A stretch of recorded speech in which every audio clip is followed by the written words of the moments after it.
Hello' everyone, আজি আমি শিকিম তোমালোকৰ বিজ্ঞানৰ প্ৰথম অধ্যায় ৰাসায়নিক বিক্ৰিয়া আৰু সমীকৰণৰ এটা ইম্পৰ্টেণ্ট টপিক, সেইটো হ'ল বিজাৰণ বিক্ৰিয়া।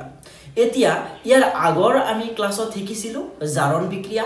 সেই জাৰণ বিক্ৰিয়াৰ সম্পূৰ্ণ ওলোটা হ'ল আমাৰ বিজাৰণ বিক্ৰিয়া। যদি সেই ভিডিঅ'টো চোৱা নাই তেনেহ'লে তোমালোকে ভিডিঅ'ৰ ডেছক্ৰিপশ্যনত লিংক পাবা, সেই লিংকত ক্লিক কৰি ভিডিঅ'টো চাই ল'বা। ঠিক আছে, বিজাৰণ মানে কি? কোনো এটা বস্তু হেৰুৱা তাক আমি কি বুলি ক'ম? বিজাৰণ বুলি ক'ম। আৰু জাৰণ মানে কি? যে কোনো এটা বস্তু লাভ কৰা। এতিয়া বস্তুটো কি? যে কোনটো বস্তু হেৰালে আমি বিজাৰণ বুলি কওঁ আৰু কোনটো বস্তু লাভ কৰিলে আমি জাৰণ বুলি কওঁ। যে অক্সিজেন, ঠিক আছে, এটা মৌল আছে, সেই মৌলটোৰ নাম হ'ল অক্সিজেন। যদি কোনো এটা বস্তুৱে অক্সিজেন লাভ কৰে তেতিয়া তাক আমি কি বুলি ক'ম? জাৰণ বুলি ক'ম। আৰু কোনো এটা বস্তুৰ ওচৰত অক্সিজেন আছে কিন্তু ই কি কৰিছে? সেই অক্সিজেনটো হেৰাইছে বা ত্যাগ কৰিছে, তেতিয়া তাক আমি কি বুলি ক'ম? বিজাৰণ বুলি ক'ম। গতিকে ডেফিনেশ্যনটো আমি এনেদৰে দিব পাৰোঁ যে যিবোৰ বিক্ৰিয়াত পদাৰ্থ এটাই অক্সিজেন হেৰুৱায় সেই বিক্ৰিয়াবোৰক আমি কি বুলি কওঁ? যে জাৰণ বিক্ৰিয়া বুলি কওঁ। আমি এটা উদাহৰণ ল'ম আৰু ভালদৰে বুজি ল'ম। ঠিক আছে, এটা সাপোজ মই উদাহৰণ লৈছোঁ, সেইটো হ'ল যে সালফাৰ ডাইঅক্সাইড। ঠিক আছে, আমি এটা কি লৈছোঁ? সালফাৰ ডাইঅক্সাইড এটা যৌগ লৈছোঁ। যেতিয়া ইয়াক আমি কি কৰিম? তাপ দিম। এই ত্ৰিভুজৰ নিচিনা যিটো চিন, ইয়াক আমি তাপেৰে বুজাওঁ। ঠিক আছে, যে তাপ বা ত্ৰিভুজৰ নিচিনা চিন একেই কথা। যে এই সালফাৰ ডাইঅক্সাইডক যেতিয়া আমি তাপ দিম, ই উৎপন্ন কৰিব সালফাৰ প্লাছ অক্সিজেন। চোৱা, প্ৰথম অৱস্থাত সালফাৰৰ লগত কোনে আছিল? অক্সিজেন আছিল। কিন্তু যেতিয়া আমি তাপ দিছোঁ, সালফাৰে কি কৰিছে? অক্সিজেন ত্যাগ কৰিছে। সালফাৰৰ লগত অক্সিজেন আছিল কিন্তু ইয়াত অক্সিজেন সালফাৰৰ লগত নাই। গতিকে সালফাৰে কি কৰিলে? অক্সিজেন হেৰালে। গতিকে এই বিক্ৰিয়াটোক আমি কি বুলি ক'ম? এটা বিজাৰণ বিক্ৰিয়া বুলি ক'ম। আমি আৰু এটা উদাহৰণ লওঁ, সেইটো কি হ'ব? সাপোজ মই কি লৈছোঁ? কাৰ্বনেট লৈছোঁ। কাৰ্বনেটক মই তাপ দিছোঁ, উৎপন্ন কৰিছে কাৰ্বন ডাই অক্সাইড আৰু অক্সিজেন গেছ। ঠিক আছে, কাৰ্বন ডাই অক্সাইড আৰু অক্সিজেন গেছ উৎপন্ন হৈছে। ইয়াত চোৱা, কাৰ্বনৰ লগত কেইটা অক্সিজেন আছিল? 3টা আছিল। কিন্তু যেতিয়া মই তাপ দিছোঁ তেতিয়া কাৰ্বনৰ লগত কেইটা অক্সিজেন আছে? 2টা অক্সিজেন আছে। অৰ্থাৎ এটা অক্সিজেন কি কৰিছে? ই হেৰাইছে। কেতিয়াবা কাৰ্বন ডাই অক্সাইড উৎপন্ন হয়, কেতিয়াবা কাৰ্বন মনক্সাইড উৎপন্ন হয়। তোমালোকে মনত ৰাখিবা, দুয়োটা ৰিয়েকশ্যনেই শুদ্ধ। ইয়াত কি আছে? কাৰ্বনেটত কাৰ্বনৰ লগত 3টা অক্সিজেন আছে, কিন্তু ইয়াত আমাৰ কাৰ্বনৰ লগত কেইটা অক্সিজেন আছে? এটা অক্সিজেন আছে। গতিকে কাৰ্বনে কি কৰিলে? 2টা অক্সিজেন হেৰালে। গতিকে এই বিক্ৰিয়াটোক আমি কি বুলি ক'ম? যে এটা বিজাৰণ বিক্ৰিয়া। আশা কৰোঁ তোমালোকে বিজাৰণ বিক্ৰিয়া কি সেইটো বুজি পালা। ইয়াৰ ডেফিনেশ্যন সুন্দৰকৈ দিয়াই আছে যে যিবোৰ বিক্ৰিয়াত পদাৰ্থ এটাই অক্সিজেন হেৰুৱায় তেনে বিক্ৰিয়াক বিজাৰণ বিক্ৰিয়া বুলি কোৱা হয়। এতিয়া আমি এটা বা দুটা MCQ কৰিম আৰু লগে লগে বস্তুটো মানে ক্লিয়াৰ হৈ যাব। ঠিক আছে, সাপোজ তোমালোকৰ কুৱেশ্যন আহিছে পৰীক্ষাত। কি আহিছে কুৱেশ্যনটো? যে কেলছিয়াম কাৰ্বনেট।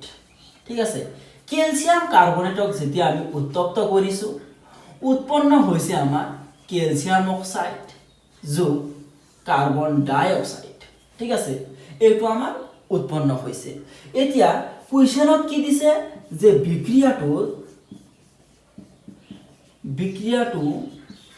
কেনেকুৱা ধৰণৰ বিক্ৰিয়া বা কেনে ধৰণৰ বিক্ৰিয়া?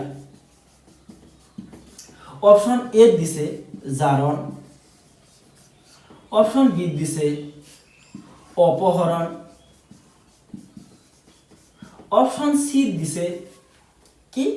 অপশ্যন সি কি দিছে? সাপোজ মই এটা ধৰি ললো যে দ্বি অপহৰণ দিছে, দ্বি অপহৰণ। তাৰপিছত অপশ্যন ডি দিছে বিজাৰণ। ইয়াৰ কোনটো শুদ্ধ হ'ব? এতিয়া আমিতো নাজানো কি হ'ব, গতিকে আমি কিছুমান ডেফিনেশ্যন পাইছিলোঁ, সেই ডেফিনেশ্যনটোলৈ আগবাঢ়িম। কুৱেশ্যনটোত কি কৈছে? যে বিক্ৰিয়াটো কেনে ধৰণৰ বিক্ৰিয়া হ'ব।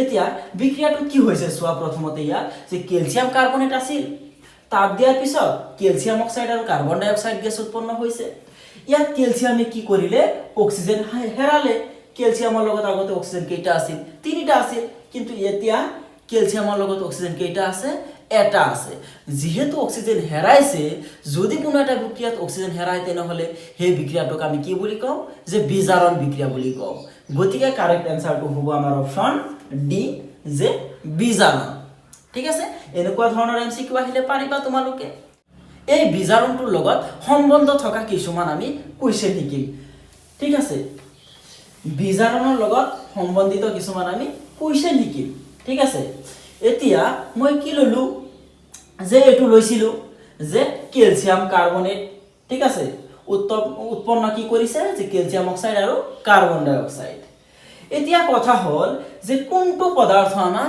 বিজাৰিত হৈছে ঠিক আছে কোৱেশ্যনত আহিব পাৰে যে কোনটো পদাৰ্থ বিজাৰিত হৈছে এতিয়া বিজাৰিত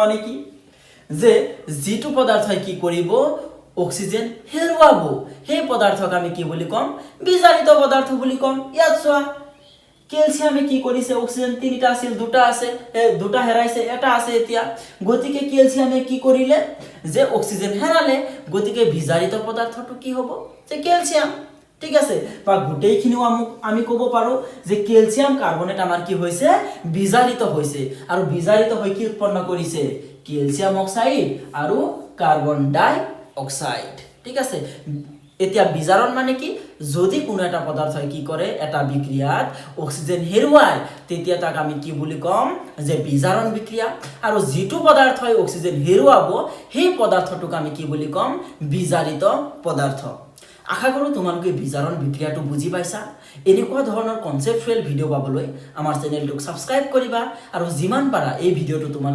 তোমালোকৰ বন্ধু বান্ধৱীলৈ শেয়াৰ কৰি দিবা